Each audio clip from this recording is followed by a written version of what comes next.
And according to my resources, Gary V, pinapatuloy daw kayo sa bahay na niyan. Diba? Yan, nasa kay Martin. Doon na kayo matutulog. Doon na kayo para every single day, tinutulungan ni Martin. Especially for others. Oo. Gab, Keds, Elabon, Hazel, Alan. Since they don't have a house in Manila, doon talaga sila nagsistay. Ano ba kayo, Mr. Martin tayo? Wow, grabe. Wow. Sobrang bait.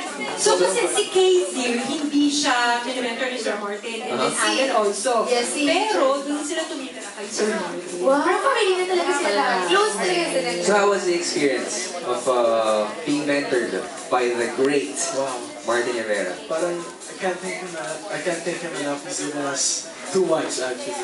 Parang hindi lang sa pagtuturo niya sa when it comes to singing, pero parang life lessons na and all that. Talaga, he treats us like his own kids. He treats us like his own kids na parang every day he makes sure we're doing okay.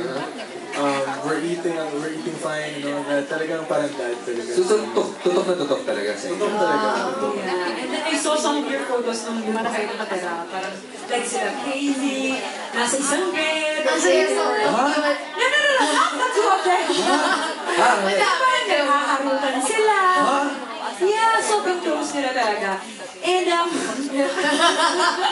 bilang ang mini-mentor ni Sir Martin, what was the best piece of advice? Yes. Na nabigay? He's given me a lot, but siguro the best would be just to keep your feet on the ground and talagang kahit small things lang siya, kahit small rackets, just give your all every single time. Hindi lang yung kapag major concert lang yung talagang bigay ito. Every single gig actually. Wow. Sing like it's your last always. Sing like it's always your last. It's a great advice. Okay. And kung sinabi ni Sir Martin yan, give it all, diba? Every performance, treat it like your last performance, diba? Dito sa asset sila, pwede ba ang bigay ng last performance? Hindi naman literally. Patikim na lang for your promo. Yes. Doon sa Praga later? Pwede. Ibang song. Gulo tayo. Just give us a song. Okay, so this is... Gusto ko lang sana i-promote yung album, so I'll be singing yung song ko dun sa album, which is Can't Help Falling in Love by Elvis Presley. Yun yun, oh! Love na naman! This is my version of that song. Crush na namin, love. So if you want to hear the whole song, punta kayo mamaya sa Eastwood, so here goes. Wise men say only fools rush in, but I can't help falling in love with you. Shall I stay? Would it be a sin if I can't help falling in love with you?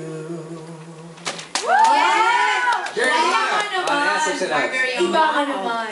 Falling in love. Ibang klase, no? Pag pinapakinggan na siya, parang in love ka na. Alam ko naman talaga in love ka. Pero, yun yung parang the feeling, the voice. May feel talaga. Do you agree? I agree na sobrang ganda ng boses. Yes. May nag-comment. Ang ganda ng comment. Talagang, X Factor did a great job at choosing Jerry Queen over here. At po, galing ang comment ng Kinetics Canada. Hi, dear Jerry, looking good. Us Kinetics are big fans of you. Ang ganda naman. Wow. From Alibasi. Ano masabi mo ngayon, Jen, before I'm sure may fans ka na that is before X Factor. Right now, ang daming nakikilala sa'yo, ang daming sumusuporta sa'yo. What can you tell those guys over there? Talagang yung supporters ko, lalo na sa mga, they call themselves Jerk Babies. Jerk Babies! Jerk Babies. May crush na, may love na, may baby pa. Wow. Ba't ba yan? So parang nakagulat sila. One time na show kami sa Jensen. And lumabas ako sa Sally. Napatrend nila yun.